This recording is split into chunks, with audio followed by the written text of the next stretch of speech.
हरित लवादच्या वतीने तपोवनातील वृक्षतोडीला एकीकडे 15 तारखेपर्यंत अंतरिम स्थगिती देण्यात आलेली आहे. दुसरीकडे नाशिक शहरामध्ये 15,000 झाडांचं वृक्षारोपण केलं जाणार आहे.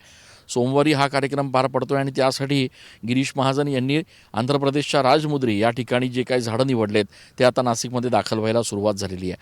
मी सध्या मखमनाबाद परिसरात आहे, ज्या ठिकाणी हे झाडं आता कंटेनरमधून काढून एकत्र केले जात आहेत. सोमवारी या झाडांचं वृक्षारोपण केलं जाणार आहे.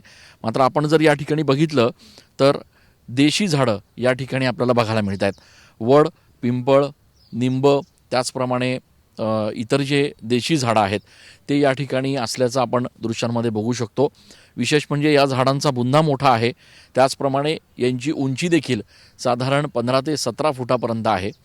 पर्यावरणप्रेमींनी मागच्या वेळेला ज्यावेळेला शहरात या वृक्षारोपणासाठी खड्डे खणले जात होते त्यावेळेला आक्षेप घेतला होता की खड्ड्यांचा आकार जो आहे तो छोटा आहे. आता मात्र या झाडांच्या हिशोबाने खड्डे देखील मोठे खणण्यात आलेले आहेत.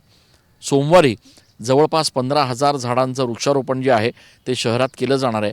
अशा पद्धतीचे देशी झाडं जे आहेत ते या ठिकाणी लागवड केले जाणार आहेत आणि त्यामुळे शहरामध्ये निश्चितपणे अनेक भागांमध्ये अशा पद्धतीचे ऑक्सिजन पार्क जे आहेत ते तयार होतील असा पर्यावरणप्रेमींना विश्वास आहे. मात्र असं जरी असलं तरी तपोवनाच्या बाबतीत सगळ्यांचीच भूमिका अजूनही तीच आहे की तपोवनातल्या एकाही झाडाला आम्ही हात लावू देणार नाही.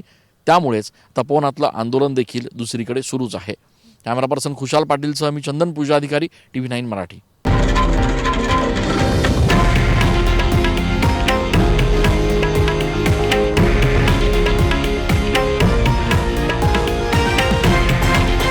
हे आहे देशातील नंबर 1 न्यूज नेटवर्क आणि आपण पाहत आहात TV9 मराठी, एकमेव.